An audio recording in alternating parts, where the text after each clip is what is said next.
welcome, Matthew. Thank you for coming on the pod.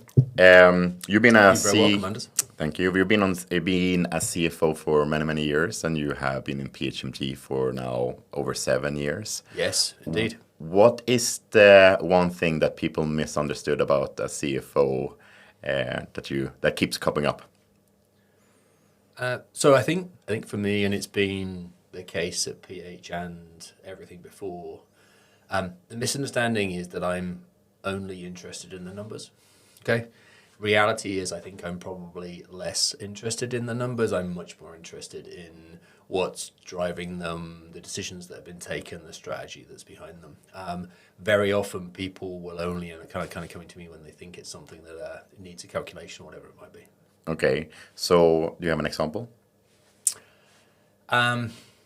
If I think about so in PH, our sales performance that we end up kind of having at the moment, we track everything associated with our sales performance. And actually, very often, the individual sales office directors will think that all I'm interested in is, in the end, actually what's their efficiency being and what's the cost and kind of being as a result. Okay, and actually, very often that doesn't tell me anything at all. Okay, trying to understand the metrics, the performance, the people, the challenges they end up having is much more of interest, because those are the things that, if we can get an understanding of those, will ultimately end up driving a better outcome. So often those conversations will end up being is they won't involve me or my team early enough in the conversation, or they'll only involve me when they think they're after a bit of complicated maths or whatever it might be at the end. And how do you mitigate that? Because if everybody has that misunderstanding, how do you try to cut through that? I think I'm always working on it, okay, and I think the team is always working on it too.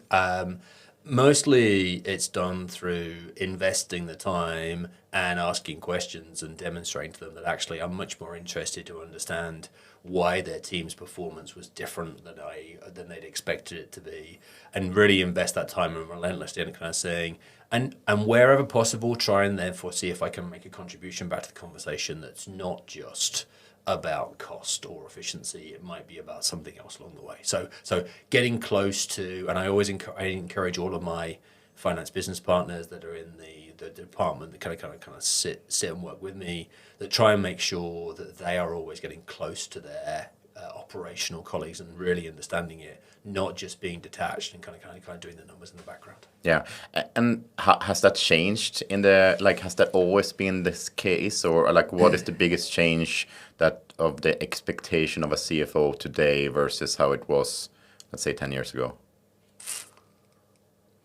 So I'm not sure it has changed. Okay, I've typically worked in kind of own and managed businesses that are somewhere between 20 and 200 million sterling turnover. Okay, and that often ends up meaning is you'll have a lot of people in those organizations that won't necessarily always have worked with a CFO before. Okay, they might have worked with finance and they might have got a more transactional relationship previously. Okay, so because I've not necessarily always kind of been in large organizations where I'd expect they'd have a clearer understanding of what to get from a CFO, I've found that expectation has always been something that I've been working on and encouraging my team to kind of working on. Because I think that's something that I, have felt when I am interacting with different CFOs, that, depending on the maturity of the company, the role of the CFO is extremely different. Yep. For example, you're quite involved in vendor decisions and those things, whereas if you call a company that has tens of billions in revenue, they're like, why are you even talking to me about this? Yeah, and that's deliberate as far as possible on my part. I worked for Procter & Gamble for the first 12 years of my career, and then deliberately left very large corporate, okay, and have consciously sought out smaller, owner-managed, hopefully more dynamic, hopefully faster-growing businesses, where hopefully the senior finance role is one that can get involved in setting the direction, can get involved in setting the strategy, and can actually then still be able to have conversations with people that might actually make a difference to them, rather than being, a little bit more detached ivory tower, so elevated that the only thing you're ever looking at is numbers or outputs on a spreadsheet and not really understand the dynamics that sits underneath it. I guess it's also like when you are in those very big organizations, then it's almost like prepping for what's the talk track in the quarterly reviews or that's it. All of a sudden, you're focusing on it being on investor relations. How can I kind of package this up, etc., in a way that's not going to end up creating too many ripples, but hopefully gets a message across of calm waters, etc. Okay, and honestly, not interested in kind of doing that stuff. I've really enjoyed working in businesses where being close to what's happening ends up resulting in me getting a lot of problems to solve, and then hopefully being involved with good people to help solve them. Makes sense. So when software vendors is trying to sell, a lot of the times they are talking about like the economic buyer, right? And the economic buyer, depending on the size of the company or depending on how the market is going, and a lot of times the puck stops at the CFO. How have you seen these like software vendors approach you, and like what do you see, like because I feel like when I've ran teams in this, we know that we should engage with the CFO, but the CFO sometimes is hard to engage with. Is that do you think that's because it's a lack of knowledge from the salespeople, or is it deliberate, or like how should a vendor show up to you to get the best possible outcome for them? So my nature is to probably stick my nose in and be more involved in things, and that might end up being contrast to CFOs, and it might again go back to relatively smaller organization where if we're doing a software purchase, that's likely to be a pretty significant number for us. Okay, and so I would end up saying, ultimately, anybody who's kind of selling software into an organization, unless it's a really small deal, that's going to end up in front of somebody in finance, possibly the CFO at some point. Okay, certainly how I would like that being is therefore plan to approach, think about you're going to have to try and get this in front of the finance individual at some point, and therefore be proactive about doing so. And as much as possible, don't be shy about trying to therefore get that early engagement. I am sure any CFO will end up quickly saying whether or not actually they don't want to be involved at the start. Just come back to me at the end when the operational tech guys have done all of their due diligence. I'm sure they'll give that very, very clear feedback. But I absolutely would look for somebody to try and engage early. Ask me how I want any kind of being involved, and then be bold enough to say what is it I'm going to want to end up seeing, because it's probably going to be different than my CTO is going to want. Yeah, most definitely. And if someone is saying like this is a great commercial offer, like what do you hear? Like you're like fantastic, let's go. So I think that probably depends on whereabouts in that process that is. Okay, I would say too often, actually, the sales individual will try and start selling to me by saying what a great offer this ended up being is too early. And what I'll hear is, you probably haven't really understood us yet. So you're in no position to tell me whether or not that's a good commercial offer or not, actually, because you don't understand actually what our challenges might end up being. Okay, so if it's early, I will hear sales talk, there's very little substance to that, etc. Okay, actually, why don't you explain to me how you think this is going to structure and leave me to make up my mind whether this is a good commercial offer or not. Okay, later on in the process, I think you have much more latitude. Okay, later on, if you've invested the time, you understand what's going to make sense for us, and therefore you can be much bolder associated with this is a good commercial offer and why, because I can now back it up with, because I know that your challenges are this, you're already paying this for something else that you can now replace, whatever that minor being is. They can back up that commercial offer comment. But leading too soon with that, I think ends up, if I'm honest, it puts me on it kind of puts my warning signs up. Yeah, that skepticism is triggered because, like, how can you possibly know if it's a good deal? Okay, that does make sense. So doing the homework is needed. Is it like a lot of times when you're selling enterprise software, you do ROI calculations and things like that. But I don't think that there's ever been a business case presented from a vendor that isn't showing great ROI. Like it would be a little bit silly if, Yeah. so everyone wants to present that ROI case. Like when you get that on your desk, what's, like, does it mean anything, or like, or is it a cornerstone for your internal team to see, like, this is where they're right, this is where they're wrong? Yeah, I think it's much more the latter. If we've invested the time and the vendors got to a position where they can produce a business case on our behalf, that's really good. Good. That shows that they're investing the time to try and understand the business well enough to kind of put that forward. But I'm always likely to use that then as a start point, okay, and go, okay, can our internals therefore ratify? If a salesperson tells me I can make this level of saving or efficiency, I'm going to turn internally to that area and say, actually, are you buying into that? Are you committing to it? Do you understand their proposition well enough to be able to commit to deliver that saving? So absolutely would be would view it as a positive if they've done that. I wouldn't be so cynical to say everybody's only ever going to present something at their being, but everybody should expect that's going to need to stand up to internal scrutiny, and I'm unlikely to ever take a vendor supplied business case forward as being gospel without an awful lot of checking. I like the business case proposal because it can create a starting point of a discussion. Like, I think you can save 10 million a year. Yep. No. Okay. What do you think? You're like, what's...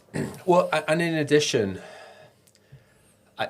generally speaking, the guys we have internally will be pretty good on tech, but actually a vendor coming forward and actually opening their eyes to what benefits their product could end up delivering, because it might well be that the internal staff actually don't really end up understanding, and therefore the business case should also end up kind of saying, well, I wouldn't have thought of that, but so if they can come forward and say, other businesses have driven savings in this area, you might not have thought of that previously, that becomes super helpful to kind of drive the turn. And obviously they might overplay their hand in some areas, but actually go broad, back it up with genuinely other businesses have seen savings in this area, and hopefully try and link those to operational considerations that we would end up having, so they're relevant, and then it becomes, as you say, a great start point to then kind of take the conversation on.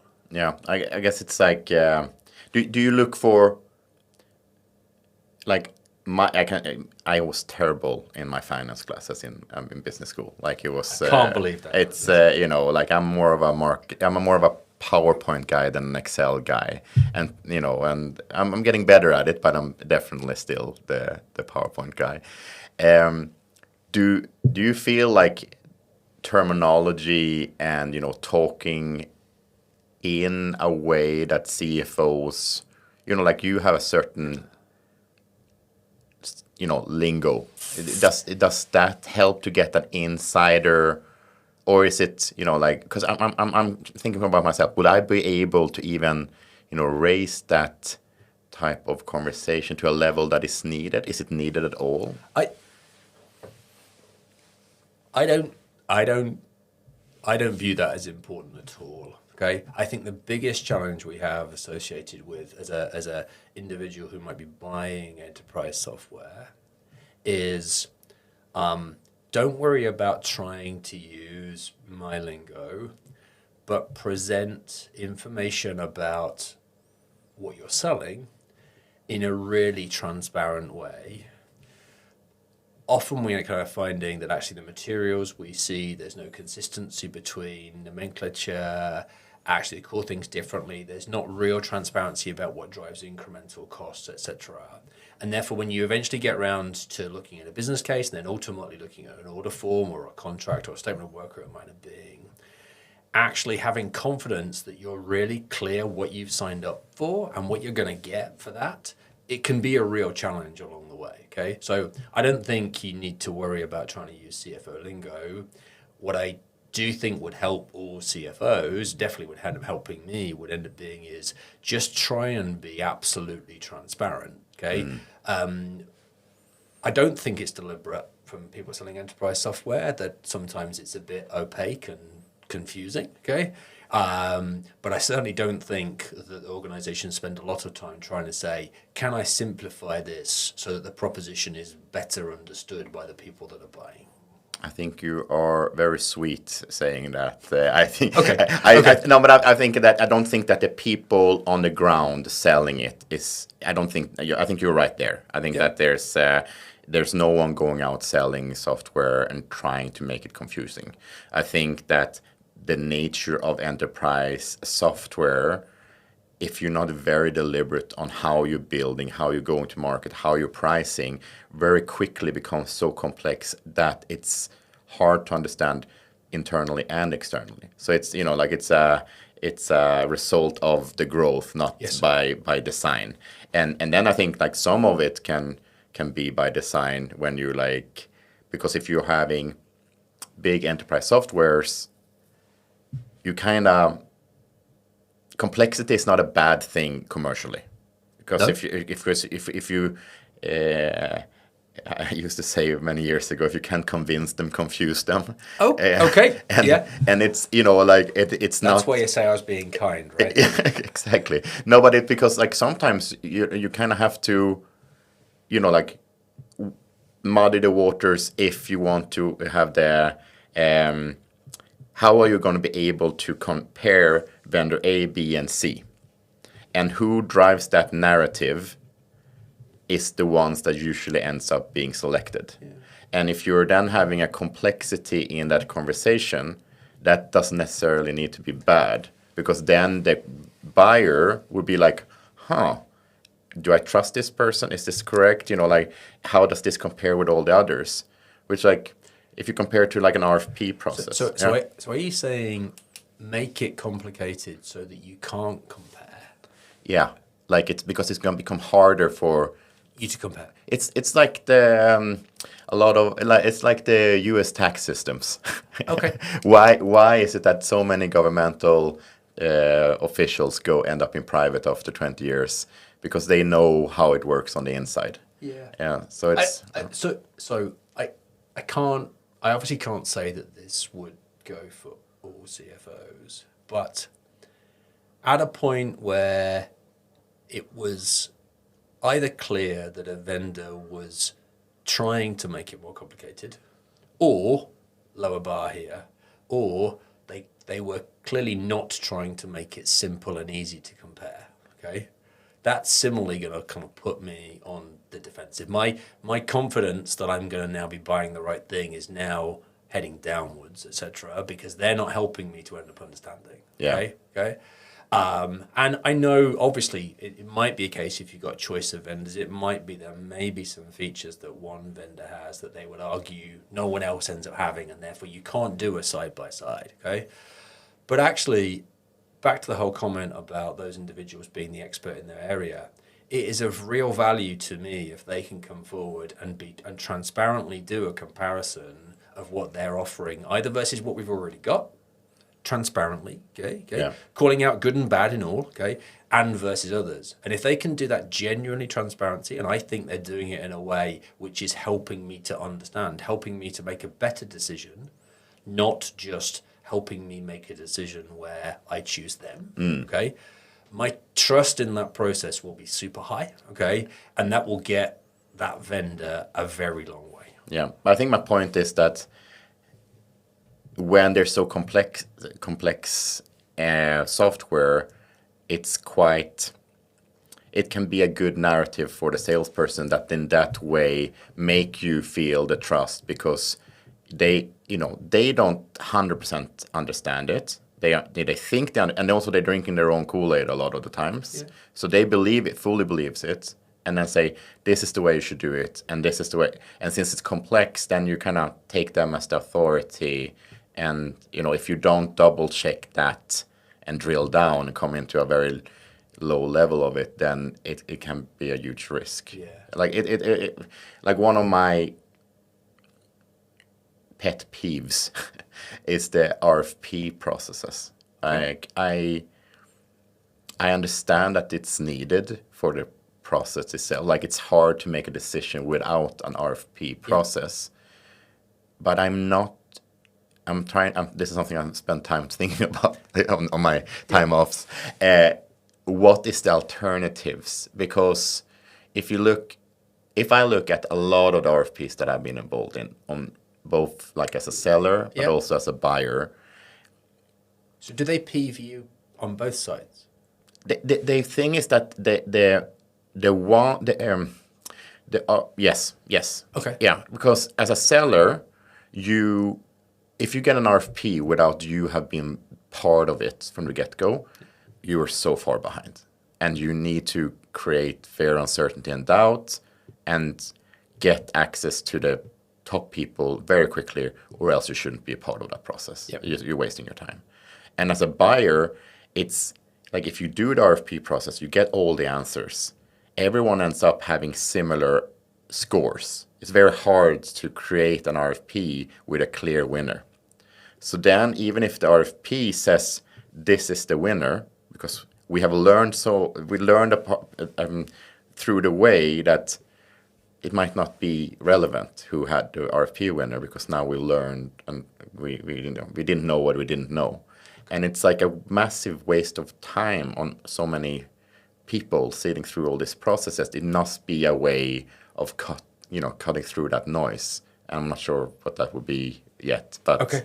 Like, do you understand where I'm coming from? Like, so I think I absolutely understand, and I can been through many, maybe not as many as you, Anders, and get that often there'll be a waste of time. But back to the conversation we were having a moment ago about the complexity. I think as a buyer, so I had a very small experience of doing it as a buyer, but as a seller, but mostly as a buyer. Given the complexity you ended up describing earlier that ends up existing, and given the fact that most vendors don't attempt to try and simplify or embrace the complexity in a way that becomes easier for the buyer to digest. Given the fact that they don't do that, the RFP ends up being a way to try and get some kind of line in the sand about what it is that we might be getting, line in the sand about what the offer might end up being. Is this included or is this not? And how is this billed or whatever it might be? Because without it, you've got 4 different vendors who all want to sell to you in a slightly different way, okay? Yeah. And therefore it becomes impossible because back to the piece, no one of them appears to be forthcoming where they want to talk about their product versus someone else's, apart from on a table that's clearly got ticks under them and crosses under everybody else around it. No one's really going to kind of doing that in a way that is identifying what's relevant to me. And so maybe I'm just resigned to the fact they're a necessary evil. Yeah, no, but because it's like you can take and you can put a third party in there, right? And you can say like, hey, Mr. or Mrs. Consultant, you do the RFP for us, and we, but then my argument against that is that it's just like a hourly rate machine, like this, because if you've done one RFP, like as a consultant, you can very quickly say, this is XYZ. This will be scoring well on you because of that. This will not be good on that. It will be okay for that. Those. And since you are this type of business, we think you will end up considering either this one or that one. Yep. So if you're having high trust in whatever that field, or then you can cut through a lot of that process. But it's, yeah. So I guess if the questioning is trying to go, is there an alternative to an RFP? If from a software vendor's point of view, is there an alternative? Okay, and for me, it ends up being is you either go to the end trying to be incredibly transparent and honest and acknowledge where your product is great and where its shortcomings are, and you do it in that way, and therefore embrace the complexity and not appear to just be telling me from day one it's a great commercial offer and you don't really end up understanding. Okay. Either you do that or you accept the fact you're going to have to go through RFP processes because every person that's buying your product or considering buying your product is likely to be confused by the range of offers available to them and is likely to feel that the vendors are actually doing everything they can to bamboozle them. Yeah, and I guess it's almost it's a little bit like when you buy a car and then you have 5, 6 different levels of that car, and the base package of a Toyota is a different from a Volkswagen and a Mercedes, and it's a way of like trying to bring the baseline to the same level, right? It is. It is. It's like what I'm thinking about when you're talking here is that if the commercial teams at the vendor side would have the autonomy and time and trust from their leadership to invest proper time, they will probably be able to get rid of a lot of these RFPs, because if they honestly like use the time to truly understand the business and truly come with a this is good, this is bad, this is what will work for you, this is what probably will be a challenge, they might skip that entire process. But I guess now in the economy where everybody's, need to have productivity, you need to put, numbers on the board, it becomes a busy metric that doesn't necessarily generate the best revenue. Yeah, I mean I'm sure that's true. I mean, I've never worked in large enterprise software sales, but I do wonder how much of the time they spend thinking about how organizations of a certain size might actually want to buy, rather than how the enterprise software would really like to sell. Yeah. Okay. And the answer is, I'm sure it's definitely not going to end up being the same for every other organization, based on the size, industry, whatever it might end up being.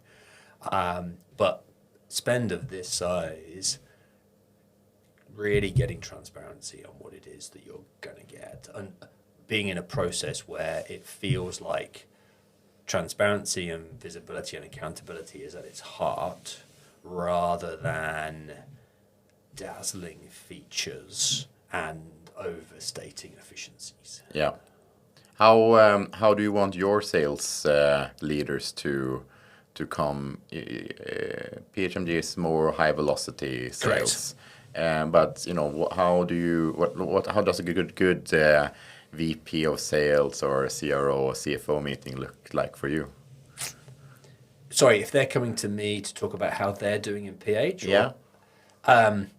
So fortunately, I'm still able to have kind of quite a few of those sessions. So and second, fortunate that they end up understanding that I have a decent grasp of what's challenging to them and kind of everything else.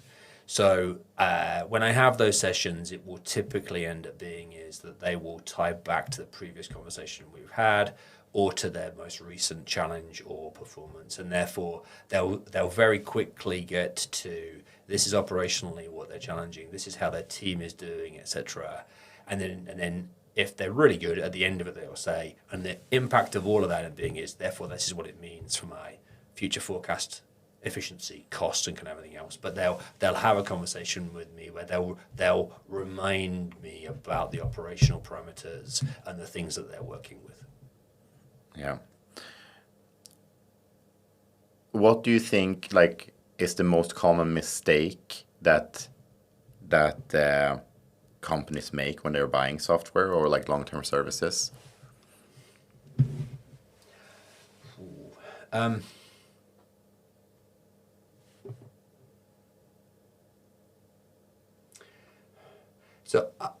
I'm not sure.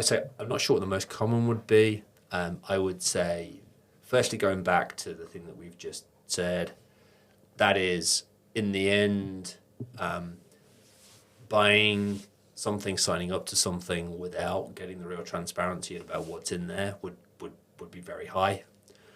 I think not going out to a broad enough range of vendors, because of the time and effort associated with doing RFPs and kind of everything else, actually, if they're time poor, potentially settling for just one or two, going on a recommendation, etc., and then not having that competitive environment, I think would end up kind of being a second one, and not investing enough time to ensure that the vendor understands their business and challenging the vendor to be honest whether or not their proposition really ends up suiting. Okay, we've had a couple of experiences, not on the ones that you were helping us with, Anders, but a couple of experiences recently on it's software spend, but a slightly smaller spend, where somehow we ended up in a position whereby what we had signed up for based on clear answers to questions they'd given, kind of 2, 3, 4 weeks post having signed, it became crystal clear they could just not end up delivering a fundamental element. Okay.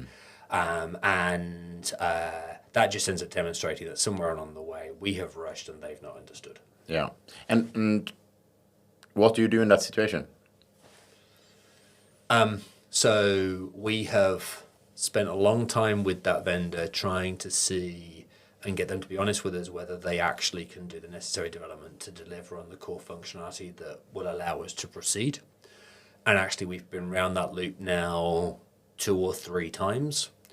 And I'm expecting us to get to a position where we end up concluding that they can't, and therefore we are going to, I hope, shake hands and walk away. And how do you, like, take us through a little bit on how you're thinking here? Because on one side, it's the, like the commercial licenses cost, but in the big picture, I'm assuming that might, not be very significant compared to how much time and, effort and brain power of, spending. That's it, and so there is very significant frustration internally about the time and energy and brain power that we've expelled on this.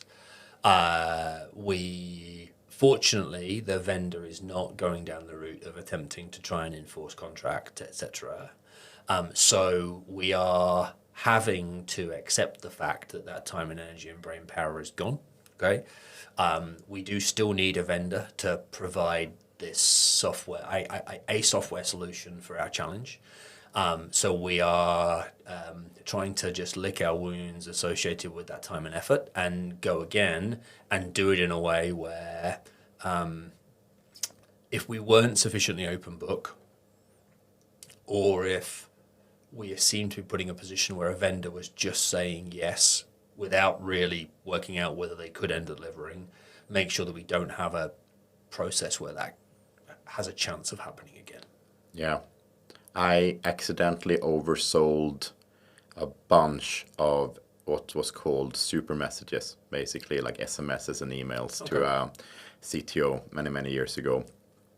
And we had done business cases and we had done calculations, and I actually reduced the amount of super messages several times because I was always under the feeling that since you're also operating a very small market sometimes, UK is not very big, the Nordics is not very big.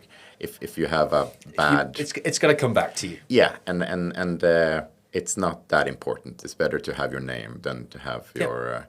and then I sat in the meeting and he was disappointed, but he wasn't upset, because we had done the due diligence. It was an error. And I asked him so what did your CEO say? And he said... well, he asked me, did you learn from this mistake? I'm like, yes. It was a very expensive mistake. Yes. Well, let's not do it again then. Okay. So, but do you ever think about going into litigation towards trying to recoup some of that? Or is that just becoming even more of a potential sunk cost? So in the example I'm talking about, definitely not. Okay, there's a lesson. It's an expensive lesson, but we'll kind of learn it going forward. I think we would defend our position if we needed to. So if in any scenario, actually the vendor was attempting to try and enforce contract or anything else, etc., we would take every single step associated with defending that. But I can't. I can see little chance of success associated with attempting to try and pursue somebody associated with, professional negligence because they'd lied during an RFP process, whatever kind of might end up being. I think, take the lessons from it. It might be that you might mark the card of that individual, and therefore in this small world, if you come back around again, you will remember their being is. But I don't think so.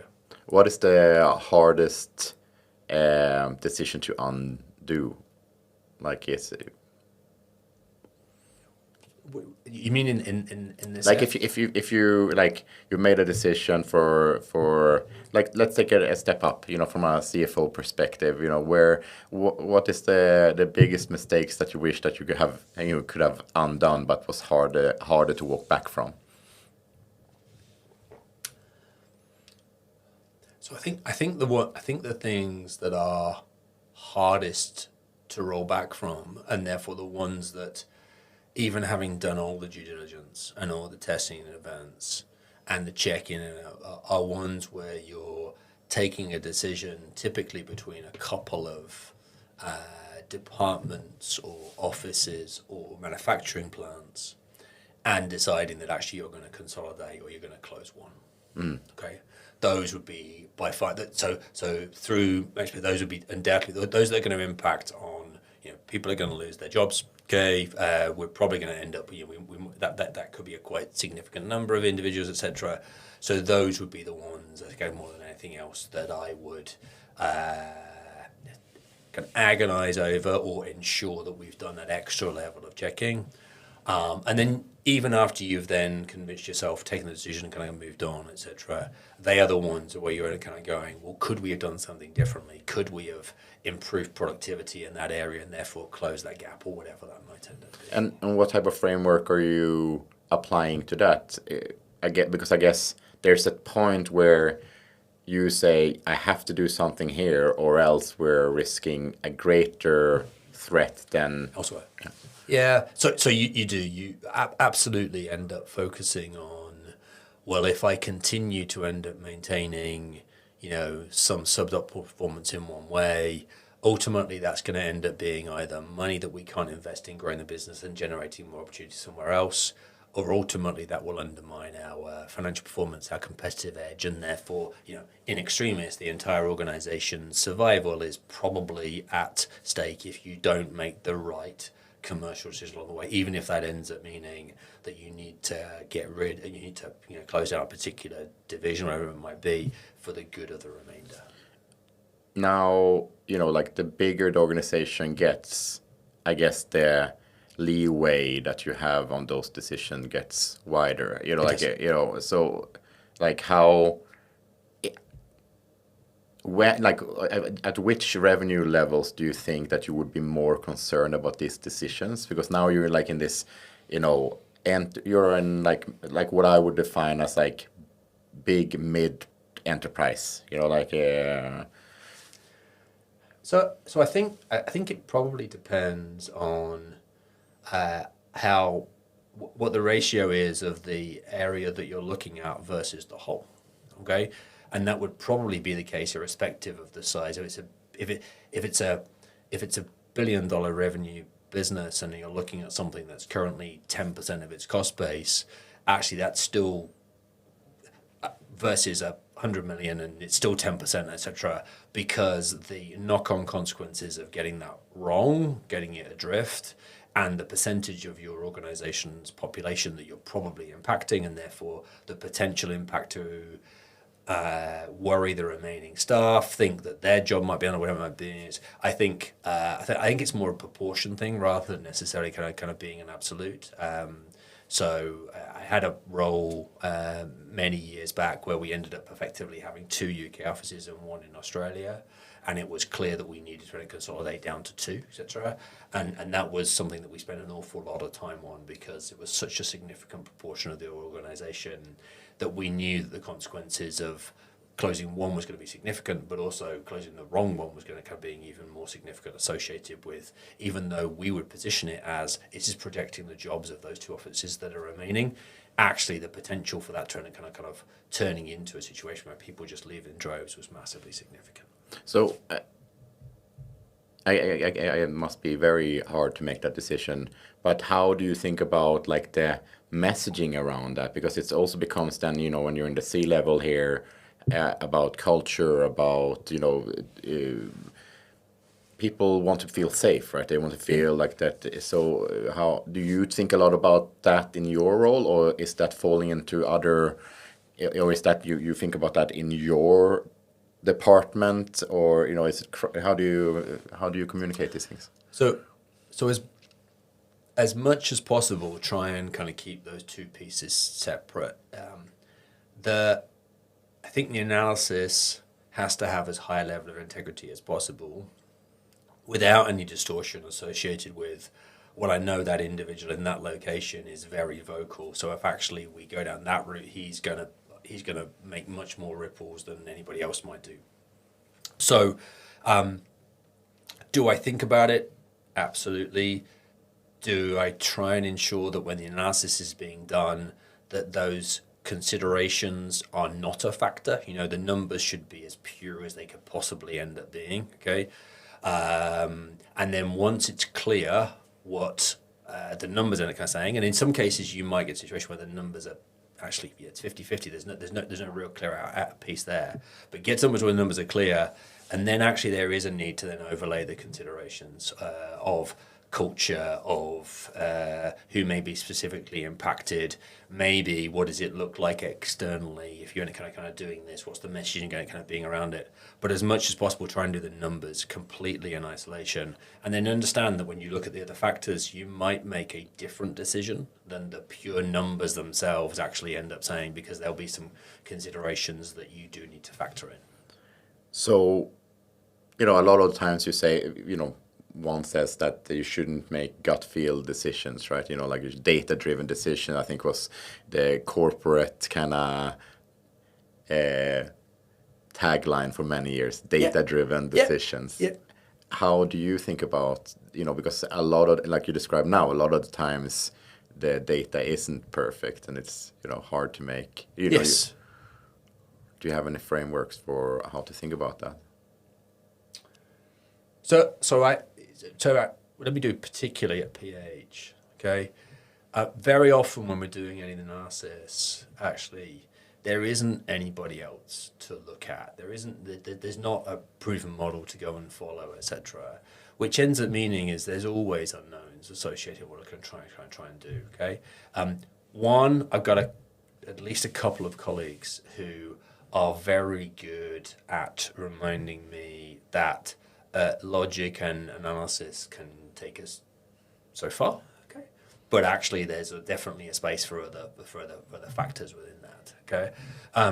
And what I try and do more than anything else is continue to remind myself that if I am working with incomplete data, to remind myself that I'm working with incomplete data, okay? And to not go, well, this is the data I've had, so therefore the inference or analysis or outcome from this, therefore, is gospel. Okay, It might be gospel if that was the entire data on but always reminding myself that I'm missing a whole load of information, and therefore this is going to be indicative. But actually, the certainty with which I can end up kind of saying this is what the conclusion of the analysis is has to be really tempered. Okay, and then so bring it. It's relevant. Bring it to the table and explain it in as clear a way as possible. But lay on top that actually, however, we know that we're missing all of this information over here. So this is one thing that we need to then put alongside our gut feel, what we think that might end up being, what are our considerations, which ones do we think are going to be most successful, whatever that might be is. So just as much as possible, embrace the fact that the data is incomplete and remind myself and any audience I'm giving stuff to that it's the best we could do with what we have. Because it becomes like a lot of bias, right? I mean, like and law of small numbers and all those things. Absolutely, and have it all the time. And I'm a really big believer that actually, too often I have seen historically, people will want finance to give an answer, okay, because if finance come along with an answer, it's the logical one. It's the one that's got a spreadsheet to support it, and therefore it's almost irrefutable. Okay, and most of the time, it's not possible to do a piece of analysis that is got 100% data factored into it, assessed all the probabilities, assessed all the different outcomes you can end up having. That's almost impossible to end up creating. Okay, so trying to ensure that actually there's enough room for people to want to try and make a decision and have the confidence to make a decision, not just go, well, I don't want to make a decision, but can I ask finance to try and see if they can do me a bit of analysis that will instruct my way to go, and will also potentially end up meaning that if it ever comes back on them, they go, well, it wasn't me, was it? Finance told us that we should do this, etc. Okay, so I'm really, really keen on trying to end up ensuring that actually we're not doing that. Okay, and recognizing that you're always working with incomplete data, and therefore the financial analysis, whatever it might be, is always got gaps in it. Okay, and therefore it should never be the sole criteria upon which any decision ends up being made.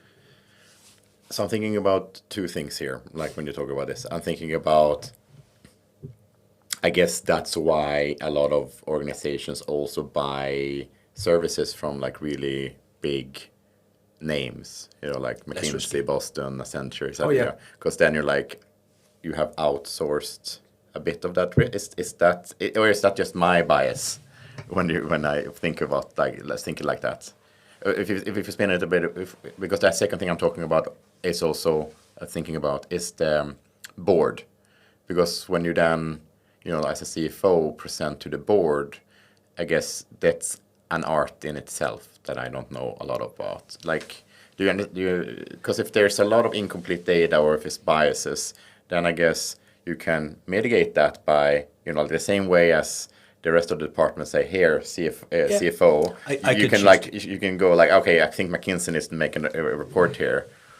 Yeah. So I've historically not put an awful lot of weight on the value of bringing in a third party to come in and kind of tell us an answer. Okay, particularly organisations that are really skilled at being consultants rather than necessarily really experienced at whatever my challenge might end up being. Okay, so we've had much more success trying to, if we have an area where we're struggling, to try to find an individual that might have absolutely directly relevant experience and see if we can bring them in on a NED or direct consultation basis to kind of work with us, rather than a more generic, McKinsey, whatever kind of might end up kind of being piece. I think the time you need to invest, that there's massively smart people in those organizations, obviously, but the time you need to invest to get them to a point where they can genuinely give you something back that you couldn't have had, I think is quite considerable. Okay. And I think if you're going into it for the wrong reasons, and that being, well, I just want somebody else to help me make the decision because that'll give me some air cover later if it all goes wrong, then you're unlikely to go into that investing the significant time you need to match the significant money you're going to end up paying that third party to kind of come up with an answer. Do you think that has a difference depending on, like, PHMG, I think is around 100 million? Size of business, absolutely. Yeah. Sorry to cut across, Anders, but yeah, absolutely. I think that I like working in businesses size because it feels as if the senior management team can actually really end up understanding all of the detail and can really end up kind of making a difference. Absolutely right. I think if you get to much larger organizations, it's right that it becomes very difficult for individuals to really understand all the different pieces, and therefore occasionally going, I've got a day job, so I'm going to go to McKinsey and get them. They can put a 5-person crack team on this, and they can kind of come in and they can look at all of these pieces because that is their day job.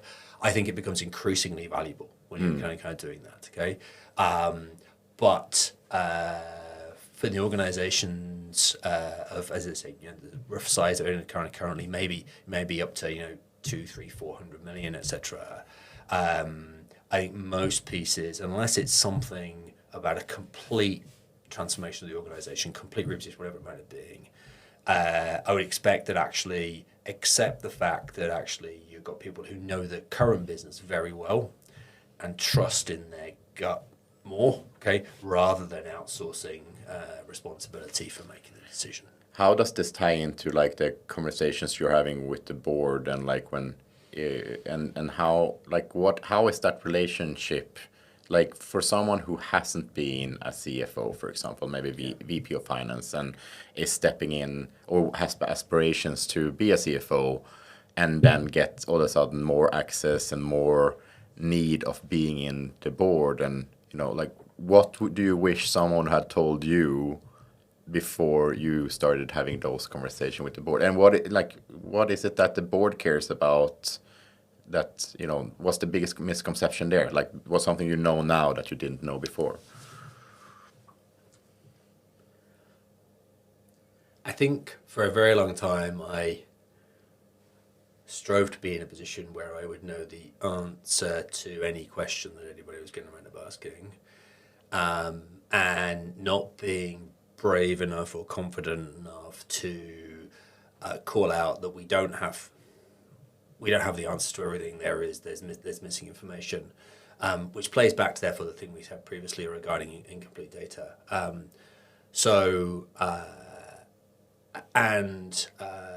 Trying as much as possible and kind of making sure that actually if you can provide an answer back that it both highlights what your financial training and analysis and tells you in an area, but then also try and carve out enough time and space to be able to kind of give an opinion associated with, well, this is what the numbers say, but actually I think we've also got considerations in the following areas that are potentially non-financial, because I think what that ends up then meaning is what that avoids in a boardroom the discussions almost circling around finance rather than finance being involved. And then only kind of coming associated with when all of the considerations have been done. Then at the end they just say, so what are the numbers say? Okay, I'm not as interested in that, and I think actually there's a risk you make poorer decisions if you separate those pieces. Okay, so as much as possible, getting across that obviously we're working with missing information, and try and see if I can always carve out an opportunity to talk about the considerations that are not financial, ends up making the conversations much richer. Something that I've noticed a lot, and that I have also done many times, still do, is that I tell this story first. Like, it's lots of background. Yep. Like, and Matthew needs to know, you need to know this, and this happened, and that happened, and this person said that, and like, and then, it's lost in, like, how do you think about the narrative when you're talking to your boss or to the board of, like, coming with good, do you think about that at all, or do you, like, how do you? So, I think FP&A, financial analysis, is actually all about telling the story. Okay, the going and crunching those numbers in the background based upon your database or spreadsheet, whatever it kind of might end up being, is at most half of it. Okay, recognizing that your audience hasn't done that analysis and therefore didn't go on that little journey in front of your spreadsheet that you went through for the last X number of hours. And therefore getting to an answer or some possible outcomes, and then going, actually, my work only now is half done. I now need to kind of going, well, where's that audience member starting from? Because I started from here, wherever that might be, but they're not starting from there. They're 3 steps back or 2 steps forward, whatever it might have been, or maybe they're in a completely different place where it might be. So I'm always talking about the story, okay?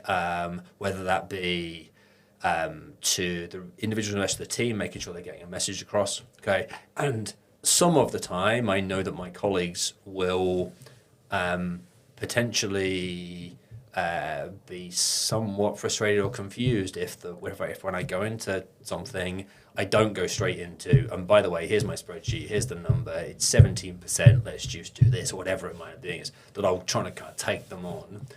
And that's because I think you need all of that piece around, because it will remind them along the way where we're working with incomplete data. It will remind them along the way there are some considerations that I can't put into a spreadsheet, or I don't know, being along the way. So I'm all about the story. That's what makes it interesting. If occasionally that might be slightly frustrating for my colleagues, I think that's what makes it interesting. And I also think it's the thing in the end that ends up meaning is you end up with a bit of nuance and a bit of color around any financial outcome that you're then looking to try and work out what we do next. Is there anything like in your leadership journey that you have? What's the biggest learning you have gone through there? Like, since you started and now operating a quite large team.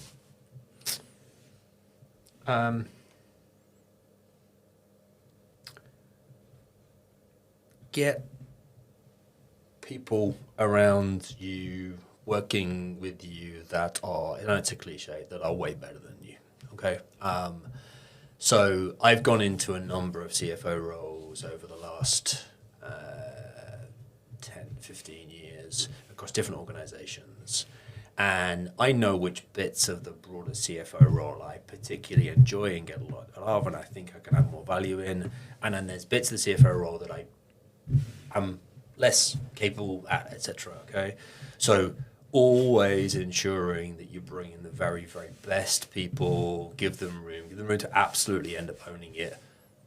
Make sure your colleagues end up understanding that the expertise we have in some areas does not sit with you. Okay, this is an ongoing challenge. I'm definitely not there. Okay, because I do like to be involved in lots of different pieces, but actually always ensuring that you can bring people in that are way better than you at their area of specialism, and that will serve you incredibly well. It's and that's also the story that you're telling in order to them to buy into your journey and to but you come from an education where like Oxford is probably like at least the top of the top, right? So is that something you then filter for as well, like when you're then trying to find the best people, like because education is changing rapidly, like if we look at a lot of young people today, they are going maybe directly into a field rather than education. Yeah. How do you think about education and hiring? So very specifically, I don't look at education as one of the top 4 or 5 things that I would look at on an individual CV.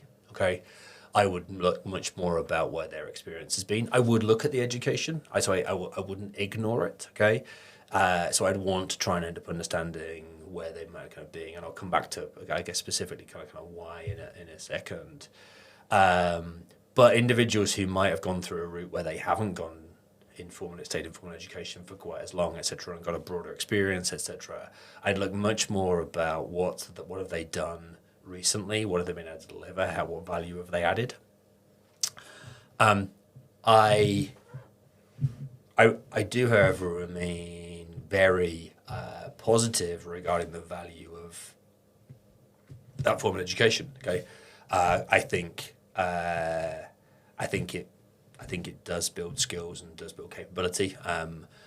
Whether that is in a field that necessarily is directly relevant to what I now need them to do, that ability for working autonomously, working on larger projects, for being comfortable with large volumes of data, whatever it might end up being, I think that does definitely kind of count for something. You can get those skills elsewhere. So if individuals haven't stayed in formal education and gone another route, that's completely fine. But I do think there is still very much a place for that, even if we're in an environment where theoretically you can just ask ChatGPT anything you possibly wish. Okay? I find it still it's coming, right? It's definitely coming. It's insane how quickly it goes, but it's still where you have expertise. If you are a 9 or 10 out of 10 expert in a field, you will instantly see that the AIs are usually not good enough. Yep. If you're a 7 or a 8, then you're like, oh, this makes sense. This is pretty good. You know, like, so it's and that gap is probably just going to get, and Narrow. and this is where I'm. So I went to a pretty bad school. Like Okay. I didn't my dad was the first person on his street that went to university. You know, Yep. like, you know, so it was my uncle who basically said, you don't know what you're gonna do in the future. Why are you taking it so easy? Start, you know, Okay. and then I, you know, straightened myself out a bit and got better grades and didn't close any doors that I was. But you don't know what you don't know, right? And I can sense in myself that I want my kids to have the possibility to go to these schools. Like I would, you know, would push them if they show talent in that field, so to say. Like I was a pretty good student. I had quite easy in school. I was just not maybe I was a little bit lazy. Okay. Yeah. Okay. And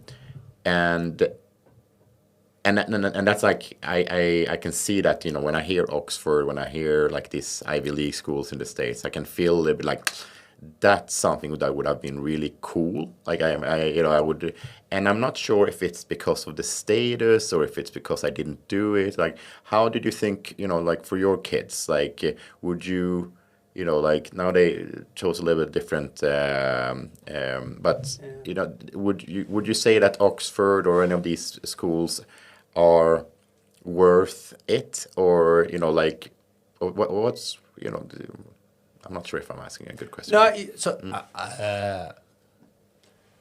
I think you are. So on a very personal way, so I think going to Oxford opened up doors for me that might have been open had I not. But I think the chances that I'd have gone through them had I not gone to Oxford would have been much less. Okay. So I was. So I'm. So maybe like your dad, therefore. So I'm first person ever from my family to go to uni. From the school I went to, first person ever to have gone to either Oxford or Cambridge. Okay. And I have my chemistry teacher to thank. He told me I should apply till I had the capability, and basically helped out.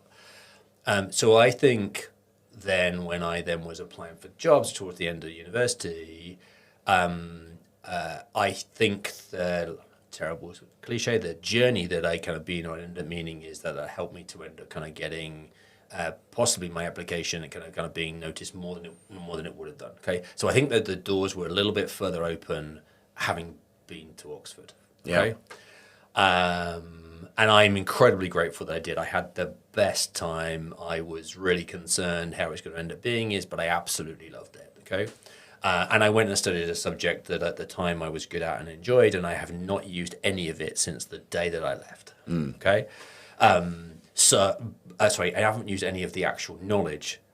I hope I've learned some of the. I've used some of the skills, but I haven't used some of the knowledge. So actually, when my kids, therefore, were looking to kind of go away to university, I've tried to stay as consistent, and therefore said, go away and do what you enjoy and are good at. Okay, don't worry too much about where, and don't worry too much about where that might take you. Okay, if you do know what that is, fantastic. That's great. But if you don't and just want to go and do a subject that you enjoy, I am sure you will pick up.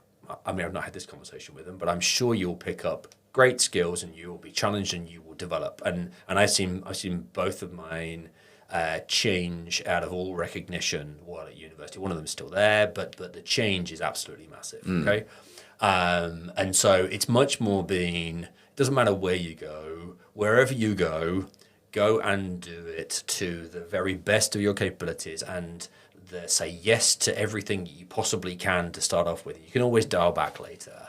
In the end, that's what I did, irrespective of where it was. That's where I did. And I think if you do that, there's a good chance you'll come out with really good skills that will mean that your time at university will have been valuable. understanding you could have chosen to not do that and then go off and get a job and get experience and all those other pieces along the way. Yeah, it's a little bit like what type of skills or traits do you have as a kid? I guess it's because if I think about myself or my brother, we're completely different. You know, I loved school. Like if I have 12 months off in the future, I will round master class and do nothing else. Like it's Okay. you know, love of learning is Yes. high on my skill sets. Whereas my brother, not so much. You Okay. know, like, and it was forcing a square through a round hole was his, and you know, like, and he did it, and you know, he did it well, but there was so much pain, and Okay.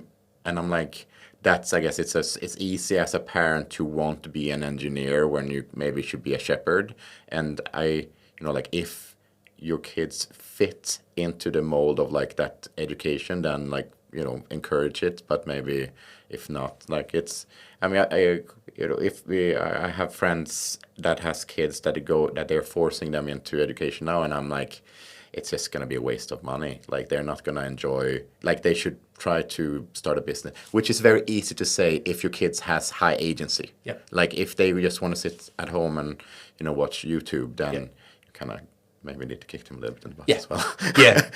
Yeah. And I think, I mean, I think certainly in the UK, I think it's changing a little bit with the broader development of routes that are not university.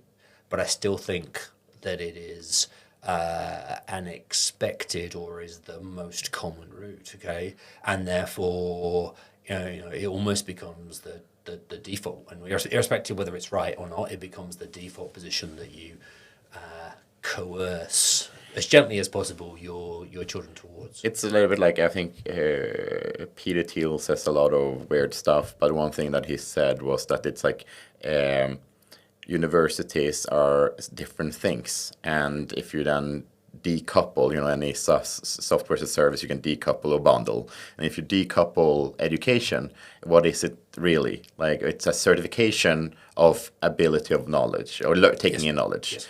It is daycare for almost adults. You know, it's, you know, it's, you know, like, because I know as a parent that if I send them to this good school, like I know they will be fine. Like they will, you know, that's the likelihood of them coming out of of this will be, you know, they will be fine.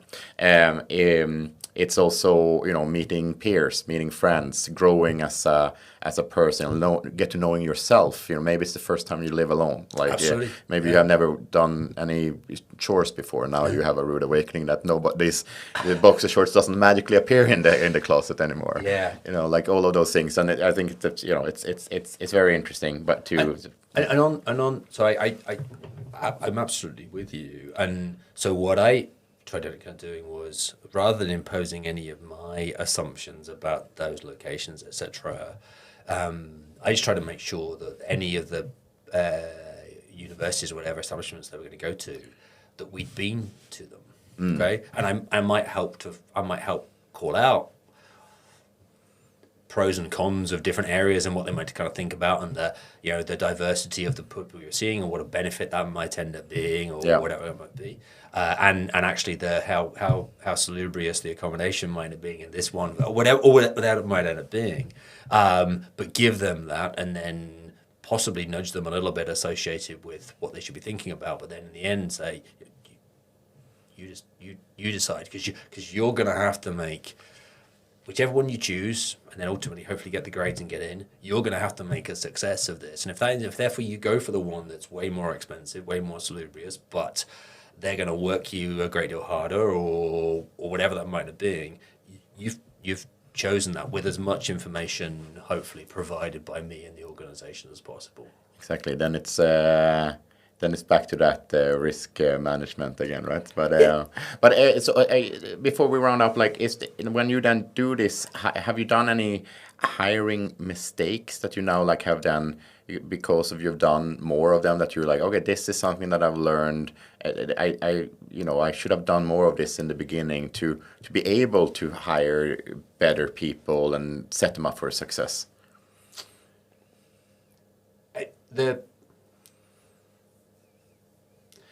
I think the key has been, so I, again, not never used educational where they might have been ever kind of being as a particular item.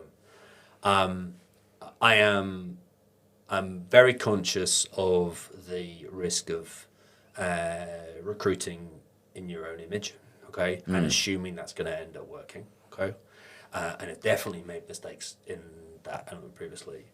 But the key one has ended up being is I'm a very big believer in actually if you want individuals to do a certain thing or the job they're recruited for is going to require a certain piece, root out whether they've actually done it previously. Okay. And they may not have done it well. Okay, they may have tried to do something and failed over a amount of being years. But actually, can you through the conversation really end up being clear with yourself what success in this job looks like, and can you find in that person's experience whether in a different environment, a different challenge, but actually have they risen to the challenge in the way you know you're going to need them to do? Okay, and I've a number of times sought to find that, not found it, gone ahead and recruited anyway. Okay, and then been surprised when later on it hasn't kind of necessarily kind of all worked out as I always intended. Okay, and obviously it doesn't need to be the exact same example. It can be in a much smaller environment with different challenges. It can be a social environment rather than a professional one. But that's been the key area where I have made hiring mistakes, hoping that an individual will potentially end up performing differently, rise to a challenge, operate more autonomously, whatever it might end up being, when actually there's nothing in their background to suggest that they're going to kind of doing that. Okay, and that's been that's resulted in a bit of rework. My co-founder keeps reminding me that I keep doing the same mistake when it comes to hiring people. It is because I'm a sucker for the young hustler. Okay. I am such Is that recruiting in one's image? Maybe. Like it is. I just want to believe, and I love when they are, knocking down the door and full of energy and just like, hey, I've seen this. I have a service that I want to sell you. Go. It counts for a lot, right? Okay. Self motivation, drive, etc. It does count for an awful lot. It's just that the hit rate is awfully low. Like it's I think maybe 1 in 10. It's but the story of that 1 in 10, it feels so good when you get it right, and you put tools in their toolbox and you see them grow, and then you're like, okay, you've gone as far as I can take you. Now you said you wanted to do this. Like now you have my job here is done. You're like, go on or stay. But that's my. I have one right now, and it's early days, but he is showing some good signs. So I'm just hoping like this time it's gonna be a good time. And so do you look for anything else alongside the hustling? The learning that I have done is that as you say, like, have they actually done it, or do they want to do it? That's one. Do they have references? And for us, we're so niche, like we're extremely niche. So before hiring, making them truly understand what you said earlier about like understanding your business, because from a high level we look like a consultancy firm, but when you go down, we're high ticket, high trust, long sales cycles, and we don't care about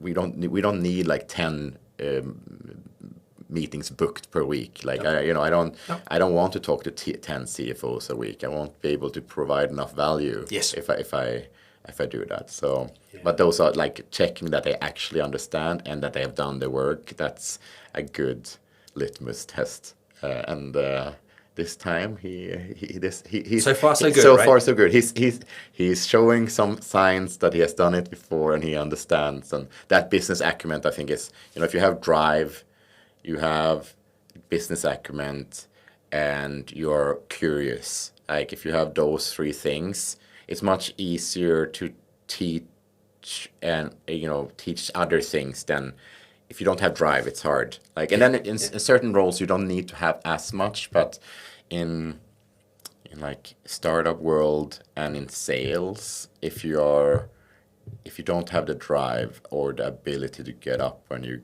get smacked down, resilience, yeah, like if you don't have that, it's gonna be tough. You're not gonna enjoy yourself. No. Yeah. Okay.